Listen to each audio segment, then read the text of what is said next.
Hello friends, मेरा नाम है पंकज और क्रेजी जी के ट्रिक पर मैं आप सभी का स्वागत करता हूं। देखिए फ्रेंड्स, आज हम यहां पर पॉलिटी की टेस्ट सीरीज को शुरू करने जा रहे हैं। देखिए, पॉलिटी की थ्योरी को हम पहले भी डिस्कस कर चुके हैं। यहां पर हम पॉलिटी के सभी इंपॉर्टेंट क्वेश्चन को डिस्कस करेंगे और साथ ही साथ 2020 के 10 इंपॉर्टेंट करंट अफेयर्स को भी इस टॉपिक के एंड में हम डिस्कस करेंगे। देखिए फ्रेंड्स, हाल ही में एसएससी सीएचएसएल के जो पेपर हुए थे उसमें भी जीएस का जो पोर्शन था उसमें पॉलिटी का वेटेज बहुत ज़्यादा था। तो आने वाली जितनी भी एग्जाम्स हैं उन एग्जाम में ये सेशन आपको बहुत ही हेल्पफुल रहेगा और एग्जाम में आपके पॉलिटी के सभी क्वेश्चन आप सही कर पाओगे। तो सबसे पहला टॉपिक जो हम यहाँ पर शुरू कर रहे हैं वो है भारत का संवैधानिक विकास। अगर आपको इस टॉपिक की पीडीएफ डाउनलोड करना है तो क्रेजी जी के ट्रिक की एप्लीकेशन पर चले जाइए, वहाँ पर आपको ऑप्शन मिल जाएगा। तो फ्रेंड्स, क्वेश्चन शुरू करने से पहले हम भारत के संवैधानिक विकास को कैजुअली डिस्कस कर लेते हैं। देखिए, अब क्वेश्चन आता है कि पॉलिटी की शुरुआत में संवैधानिक विकास को क्यों पढ़ा जाता है। तो देखिए, संवैधानिक विकास का मतलब होता है संवैधानिक मूल्यों का या लोकतांत्रिक मूल्यों का विकास करना। मतलब प्रशासन के वो मूल्य जो कि समाज में सुशासन को लागू करते हैं।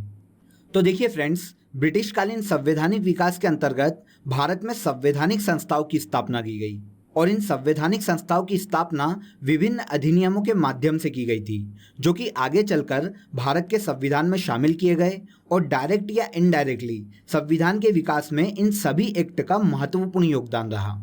तो जितने भी अधिनियम ब्रिटिश काल में लागू किए गए थे वही बाद में भारत के संविधान के विकास का आधार बना। तो देखिए फ्रेंड्स, सबसे पहला क्वेश्चन है, किस अधिनियम के द्वारा ब्रिटिश संसद ने चाय और चीन के साथ व्यापार को छोड़कर ईस्ट इंडिया कंपनी के भारत के साथ व्यापारिक एकाधिकार को समाप्त कर दिया था। तो देखिए फ्रेंड्स, 1813 का चार्टर अधिनियम जो कि ब्रिटिश संसद द्वारा लागू किया गया था, इस अधिनियम के तहत ब्रिटिश संसद ने ईस्ट इंडिया कंपनी के चाय और चीन के साथ व्यापार को छोड़कर बाकी जितने भी व्यापारिक एकाधिकार कंपनी को दिए गए थे उन्हें समाप्त कर दिया था। देखिए, इसके अलावा एक और पॉइंट इस अधिनियम से याद रखिएगा कि 1813 के चार्टर अधिनियम द्वारा ही भारत में ईसाइयों को ईसाई धर्म के प्रचार की स्वतंत्रता दी गई थी। ओके, तो 1813 के चार्टर अधिनियम से दो चीज़ों को याद रखिएगा। एक तो चाय और चीन के साथ व्यापार को छोड़कर ईस्ट इंडिया कंपनी के भारत के सभी व्यापारिक एकाधिकार को समाप्त कर दिया गया, और दूसरा 1813 के एक्ट द्वारा भारत में ईसाई धर्म को प्रचार की स्वतंत्रता दे दी गई थी। तो यहाँ पर हमारा आंसर है आंसर ए। देखिए फ्रेंड्स, अगर आप भारत के संवैधानिक विकास को डिटेल में पढ़ना चाहते हैं तो इस टॉपिक की एक ऑडियो क्लिप मैंने बना रखी है, जिसकी लिंक आपको मैंने डिस्क्रिप्शन में दी है। उसे एक बार जरूर सुन ले, जिससे इस टॉपिक के जितने भी क्वेश्चन एग्जाम में पूछे जाएं वो आप सभी सही करके आएँ। अगला क्वेश्चन देखिए, निम्नलिखित में से किस अधिनियम में कलकत्ता में सर्वोच्च न्यायालय की स्थापना का प्रावधान किया गया है। तो देखिए फ्रेंड्स, रेगुलेटिंग एक्ट 1773 में भारत के कलकत्ता राज्य में सर्वोच्च न्यायालय की स्थापना का प्रावधान किया गया है।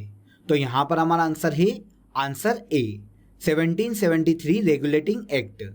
देखिए फ्रेंड्स, 1773 के रेगुलेटिंग एक्ट द्वारा ही बंगाल का जो गवर्नर था उसे बंगाल का गवर्नर जनरल बना दिया गया, और बंगाल का पहला गवर्नर जनरल बना था वॉरेन हेस्टिंग। तो इसे भी याद रखिएगा, किस एक्ट द्वारा बंगाल के गवर्नर को बंगाल का गवर्नर जनरल बना दिया गया। तो 1773 के रेगुलेटिंग एक्ट के द्वारा, और इसी एक्ट के द्वारा कलकत्ता में सर्वोच्च न्यायालय की स्थापना की गई। अगला क्वेश्चन देखिए, केंद्र में कौन सा एक्ट द्विसदनी विधायिका लेकर आया। तो देखिए फ्रेंड्स, 1919 का जो एक्ट था उस एक्ट द्वारा केंद्र में द्विसदनी विधायिका को लागू किया गया।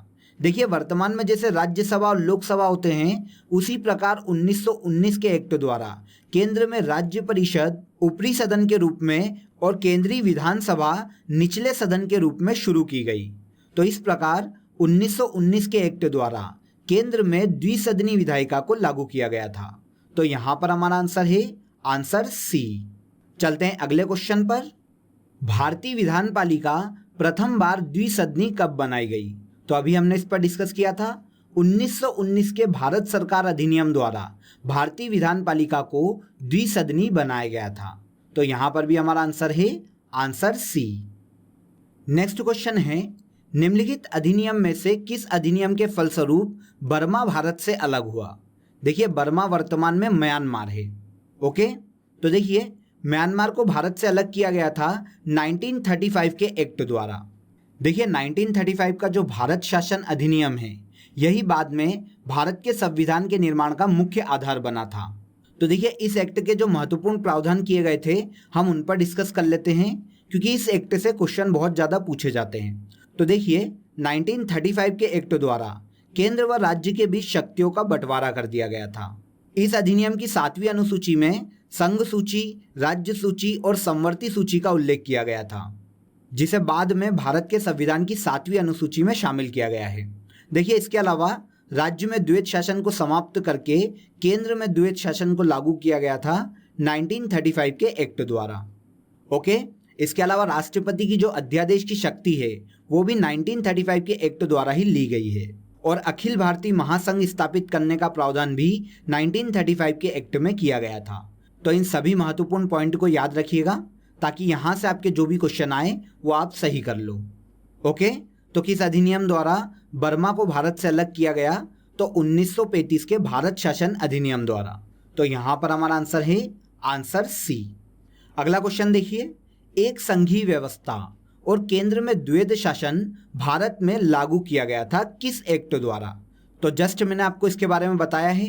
केंद्र में द्वैध शासन और एक संघीय व्यवस्था 1935 के अधिनियम द्वारा लागू की गई थी। तो यहाँ पर हमारा आंसर है आंसर सी। निम्नलिखित में से किस अधिनियम द्वारा संवैधानिक निरंकुशता का सिद्धांत प्रवृत्त किया गया है? तो देखिए संवैधानिक निरंकुशता का सिद्धांत 1935 के भारत सरकार अधिनियम में लागू किया गया था। तो यहाँ पर हमारा आंसर हो जाएगा आंसर डी। राष्ट्रपति की अध्यादेश निर्गत करने की शक्ति कहाँ से प्रेरित है? तो देखिए राष्ट्रपति की अध्यादेश जारी करने की शक्ति ली गई है 1935 के भारत सरकार अधिनियम से। अभी हमने इस पर डिस्कस किया था। तो यहाँ पर हमारा आंसर है आंसर बी। देखिए भारत के संविधान में अध्यादेश को आर्टिकल 123 में शामिल किया गया है। ओके, और अध्यादेश को लिया गया है भारत सरकार अधिनियम 1935 से। अगला क्वेश्चन देखिए, 1935 का गवर्नमेंट ऑफ इंडिया एक्ट क्यों महत्वपूर्ण है? तो देखिए दोस्तों, भारत के संविधान में बहुत सारे प्रावधान ऐसे हैं जो कि 1935 के गवर्नमेंट ऑफ इंडिया एक्ट से लिए गए हैं, जैसे संघात्मक सरकार की स्थापना, केंद्र में द्वैध शासन को लागू करना, द्विसदनी केंद्रीय विधानमंडल का गठन किया जाना या शक्तियों का विभाजन किया जाना। ये सभी जो प्रावधान हैं वो 1935 के गवर्नमेंट ऑफ इंडिया एक्ट से लिए गए हैं। तो यह जो एक्ट है ये भारतीय संविधान का प्रमुख स्रोत माना जाता है। तो यहाँ हमारा आंसर हो जाएगा आंसर ए। किस अधिनियम ने भारतवासियों को अपने देश के प्रशासन में कुछ हिस्सा लेना संभव बनाया? तो देखिए फ्रेंड्स, वह एक्ट था 1833 का चार्टर एक्ट। देखिए इस एक्ट में प्रावधान किया गया था कि चाहे भारतीय क्षेत्र हो या अंग्रेज शासित भारतीय क्षेत्र हो, किसी भी क्षेत्र के भारतीय व्यक्ति को धर्म, जन्म स्थान या मूल वंश के आधार पर कंपनी के अधीन किसी भी पद पर अयोग्य नहीं ठहराया जा सकेगा। तो 1833 के चार्टर एक्ट द्वारा भारतवासियों को अपने देश के प्रशासन में कुछ हिस्सा लेना संभव बनाया। तो यहाँ पर हमारा आंसर है आंसर ए। नेक्स्ट क्वेश्चन देखिए, ब्रिटिश भारत में सांप्रदायिक प्रतिनिधित्व की व्यवस्था निम्नलिखित में से किस अधिनियम द्वारा की गई थी? तो देखिए 1909 के मार्ले मिंटो सुधार द्वारा भारत में सांप्रदायिक प्रतिनिधित्व की व्यवस्था की गई थी। देखिए इस एक्ट के अंतर्गत मुस्लिमों के लिए पृथक निर्वाचक मंडल का प्रावधान किया गया था। तो यहाँ पर हमारा आंसर है आंसर बी, मार्ले मिंटो सुधार, जो कि 1909 में लागू किया गया था। इस एक्ट द्वारा भारत में सांप्रदायिक प्रतिनिधित्व की व्यवस्था को लागू कर दिया गया था। निम्नलिखित में से किस अधिनियम के अंतर्गत भारतीय विधान परिषद को बजट पर बहस करने की शक्ति प्राप्त हुई? तो देखिए फ्रेंड्स, 1892 के भारत परिषद अधिनियम के द्वारा भारतीय विधान परिषद को बजट पर बहस करने की अनुमति दे दी गई। तो यहाँ पर हमारा आंसर है आंसर बी। अगला क्वेश्चन देखिए, केंद्र में द्वैध शासन किस अधिनियम के अंतर्गत स्थापित किया गया था? तो अभी हमने इस पर डिस्कस किया था। केंद्र में द्वैध शासन लागू किया गया था 1935 के भारत सरकार अधिनियम द्वारा। देखिए 1935 के भारत सरकार अधिनियम में राज्यों में द्वैध शासन को समाप्त कर दिया गया और केंद्र में द्वैध शासन को लागू कर दिया गया। ओके, तो यहाँ पर हमारा आंसर हो जाएगा आंसर सी, 1935 के भारत सरकार अधिनियम द्वारा केंद्र में द्वैत शासन को लागू किया गया। भारत का संघीय न्यायालय निम्नलिखित में से किस वर्ष स्थापित किया गया था? तो देखिए, भारत का संघीय न्यायालय स्थापित करने का प्रावधान किया गया था 1935 के एक्ट में, लेकिन इसे स्थापित किया गया था 1937 में।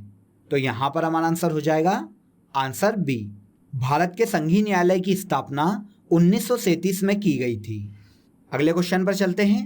निम्नलिखित में से किस अधिनियम के द्वारा भारत में संघीय न्यायालय की स्थापना की गई थी? तो अभी मैंने आपको ऊपर बताया 1935 के एक्ट द्वारा भारत में संघीय न्यायालय की स्थापना की गई थी। अब क्योंकि यहाँ पर 1935 के एक्ट का ऑप्शन नहीं है, तो यहाँ पर हमारा आंसर हो जाएगा आंसर डी, उपयुक्त में से कोई नहीं। भारत के संविधान में केंद्र और राज्यों के बीच किया गया शक्तियों का विभाजन इनमें से किसमें उल्लेखित योजना पर आधारित है? तो देखिए, 1935 के भारत सरकार अधिनियम में 3 सूचियों को लागू किया गया था, केंद्र सूची, राज्य सूची और समवर्ती सूची। केंद्र सूची के विषय वो जिस पर केंद्र कानून बना सकता है, राज्य सूची के विषय वो जिस पर राज्य कानून बना सकता है, और समवर्ती सूची के विषय वो जिस पर दोनों कानून बना सकते हैं। तो इस प्रकार केंद्र और राज्य दोनों के मध्य शक्तियों का विभाजन कर दिया गया था भारत सरकार अधिनियम 1935 के द्वारा। तो यहाँ हमारा आंसर हो जाएगा आंसर सी। चलते हैं अगले क्वेश्चन पर। निम्नलिखित में से एक भारत सरकार अधिनियम 1935 की मुख्य विशेषताओं में से नहीं थी। तो आइए देख लेते हैं कि 1935 के एक्ट की कौन सी विशेषता नहीं थी। तो देखिए, पहला ऑप्शन, इस अधिनियम में अखिल भारतीय महासंघ का प्रावधान किया गया था। तो ये तो सही है। दूसरा ऑप्शन देखिए, अवशिष्ट विषय प्रांतीय विधायिकाओं को आवंटित किए गए थे। देखिए, ये ऑप्शन यहाँ पर गलत है, क्योंकि जो अवशिष्ट विषय थे वो गवर्नर जनरल के हाथ में थे, न कि प्रांतीय विधानसभाओं के हाथ में। तो यहाँ पर हमारा आंसर हो जाएगा आंसर बी। तीसरा ऑप्शन भी देख लेते हैं, यह प्रांतीय स्वायत्तता के सूत्रपात का संकेत था। तो देखिए, 1935 के एक्ट द्वारा प्रांतीय शासन की व्यवस्था की गई थी, जिससे प्रांतों को भी शक्ति मिली थी। तो ये ऑप्शन सही है। अगला देखिए, इसने प्रांतीय स्तर पर द्वैत शासन प्रणाली को समाप्त कर केंद्र में लागू किया गया था। बिल्कुल सही, 1935 के एक्ट द्वारा प्रांतों में द्वैत शासन को समाप्त कर केंद्र में लागू किया गया था। ओके, तो इस क्वेश्चन का आंसर है आंसर बी। किस अधिनियम द्वारा भारत में ईसाई मिशनरियों को धर्म प्रचार की स्वतंत्रता दी गई? तो देखिए, पहले क्वेश्चन में ही हमने इस पर डिस्कस किया था। 1813 का जो चार्टर अधिनियम था, इस अधिनियम के तहत ईसाई मिशनरियों को भारत में धर्म प्रचार की स्वतंत्रता दे दी गई थी। तो यहाँ पर हमारा आंसर है आंसर ए। चलते हैं अगले क्वेश्चन पर। किस अधिनियम द्वारा भारत में ब्रिटिश ताज का शासन स्थापित किया गया? तो देखिए फ्रेंड्स, 1858 का जो भारत शासन अधिनियम था, इस कानून ने ईस्ट इंडिया कंपनी को समाप्त कर दिया और गवर्नर और राजस्व संबंधी जो मामले थे वो ब्रिटिश ताज को हस्तांतरित कर दिए। तो यहाँ पर हमारा आंसर है आंसर सी। 1858 के एक्ट द्वारा भारत में ब्रिटिश ताज का शासन स्थापित किया गया और कंपनी के शासन को समाप्त कर दिया गया। लास्ट क्वेश्चन देखिए, किस अधिनियम को मार्ले मिंटो सुधार के नाम से जाना जाता है?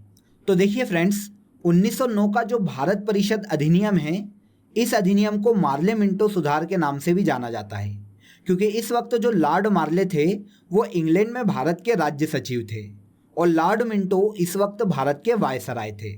क्योंकि ये जो एक्ट था ये इन दोनों के प्रयासों से लाया गया था, इसलिए 1909 का जो भारत परिषद अधिनियम है मार्ले मिंटो सुधार के नाम से भी जाना जाता है।